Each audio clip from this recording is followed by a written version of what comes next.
নৈকস্য শিক্ষালয়ে সবাইকে স্বাগত। আজ বিষয় সাহিত্য সম্রাট বঙ্কিমচন্দ্র চট্টোপাধ্যায়ের লেখা বিড়াল প্রবন্ধ। এই ভিডিওটিতে আমি তোমাদের জানাবো বিড়াল প্রবন্ধটির উৎস, বিষয়বস্তু, ব্যাখ্যা। এর পরের ভিডিওয়ে বিড়াল প্রবন্ধের ওপর কিছু সংক্ষিপ্ত প্রশ্নাবলী।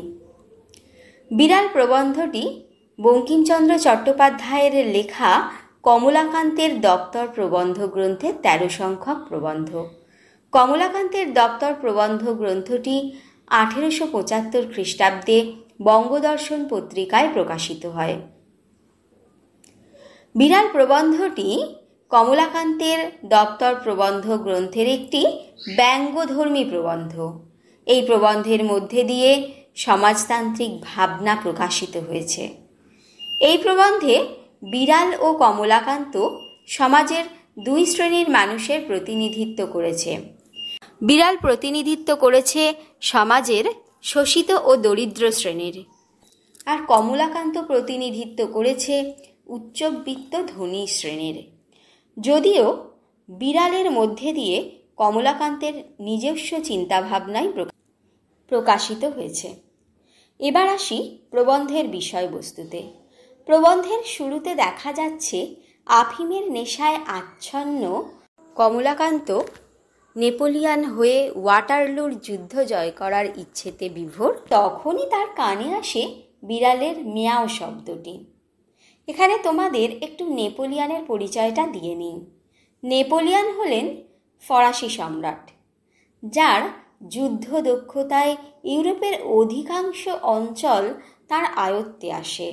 কেবলমাত্র ডিউক অফ ওয়েলিংটনের কাছে তিনি পরাজিত হন। আবার আসি প্রবন্ধের বিষয়বস্তুতে।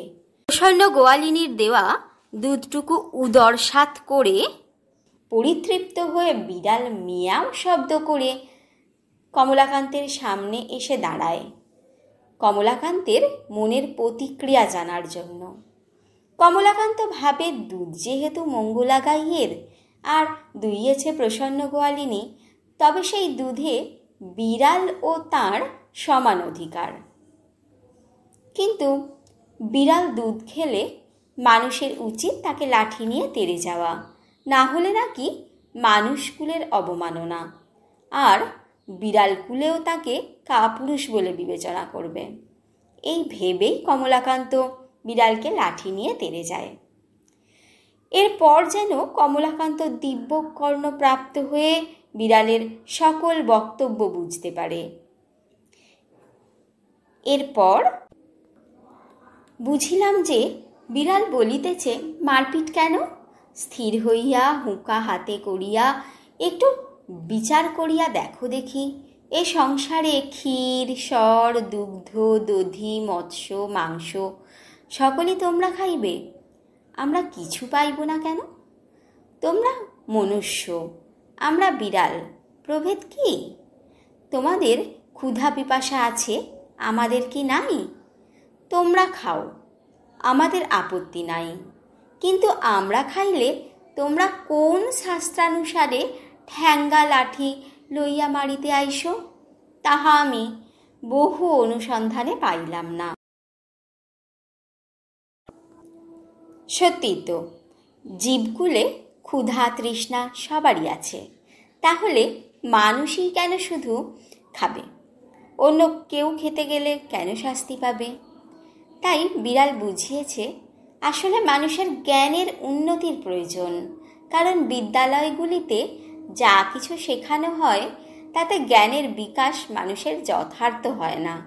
তাই বিড়াল কমলাকান্তকে কিছু তত্ত্ব কথা শুনিয়েছে।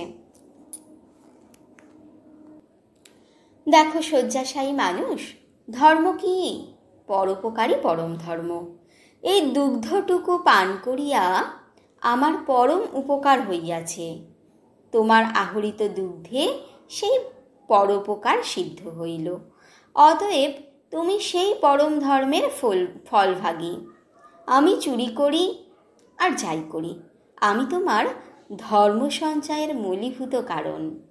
অতএব আমাকে প্রহার না করিয়া আমার প্রশংসা করো, আমি তোমার ধর্মের সহায়।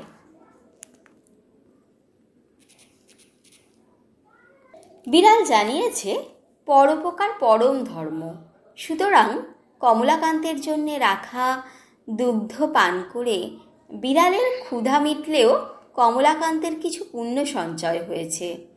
অতএব প্রহার নয়, প্রশংসাই বিড়ালের প্রাপ্য। দেখো, আমি চোর বটে, কিন্তু আমি কি সাধ করিয়া চোর হইয়াছি? খাইতে পাইলে কে চোর হয়? দেখো, যাহারা বড় বড় সাধু চোরের নামে শিহরিয়া উঠেন, তাহারা অনেকে চোর অপেক্ষাও অধার্মিক। তাহাদের চুরি করিবার প্রয়োজন নাই বলিয়াই চুরি করেন নাই, কিন্তু তাহাদের প্রয়োজনাতীত ধন থাকিতেও চোরের প্রতি যে মুখ তুলিয়া চাহেন না, ইহাতে চোরে চুরি করে। অধর্ম চোরের চেয়ে চোরে যে চুরি করে, সে অধর্ম কৃপণ ধনীর। চোর দোষী বটে, কিন্তু কৃপণ ধনী তদাপেক্ষা শত গুণে দোষী। চোরের দণ্ড হয়, কিন্তু চুরির মূলে যে কৃপণ, তাহার দণ্ড হয় না কেন? সত্যি তো, খেতে পেলে কে চুরি করতে চায়? পেটের জ্বালায় চুরি করতে বাধ্য হয়। বিড়ালও সেই পেটের জ্বালাতেই চুরি করেছে। বিড়াল বলেছে, ধনী ব্যক্তি তার উদ্বৃত্ত অংশ ফেলে দেয়, তবু দরিদ্র মানুষকে দেয় না, বিড়ালকেও না। তাহলে আসলে তেলা মাথায় তেল দেওয়া নাকি মানব জাতির রোগ। প্রাচীরে প্রাঙ্গণে ঘুরে বেড়ানো বিড়াল না খেতে পেয়ে জীর্ণ হয়ে পড়ে। বিড়াল বলে, এ পৃথিবীর খাদ্যে তাদেরও অধিকার আছে, আর তা না পেলে সে চুরি করতে বাধ্য হবে।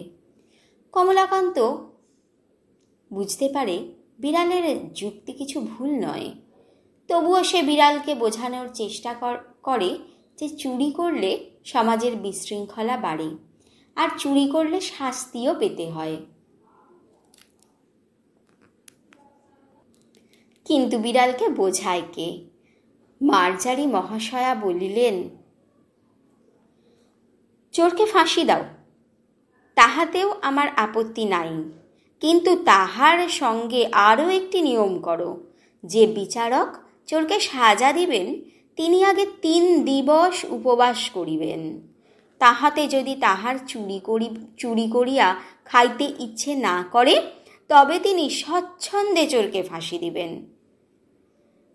তুমি আমাকে মারিতে লাঠি তুলিয়াছিলে, তুমি অদ্য হইতে 3 দিবস উপবাস করিয়া দেখো, তুমি যদি ইতিমধ্যে নসিরাম বাবুর ভাণ্ডার ঘরে ধরা না পড়ো, তবে আমাকে ঠ্যাঙাইয়া মারিব, আমি আপত্তি করিব না।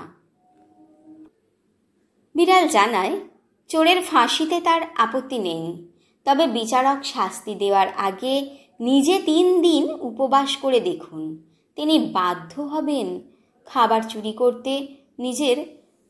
চুরি করে নিজের ক্ষুধা নিবারণ করতে। স্বাভাবিকভাবেই কমলাকান্ত বিড়ালের এই চিন্তাভাবনা মেনে নিতে পারেননি, বরং ধর্মাচরণ করতে বলেন, আর খাদ্যের প্রয়োজনে কমলাকান্তের কাছে এসে কিছু খাবার নিয়ে যেতে বলেন। কমলাকান্ত মনে করেন তিনি একটি পতিত আত্মাকে, অর্থাৎ বিড়ালকে, বিড়ালের অন্ধকারময় চিন্তাভাবনাকে আলোতে আনতে পেরেছেন। এই ভেবেই প্রবন্ধের শেষে কমলাকান্ত কিছু আত্মপ্রসাদ লাভ করেন।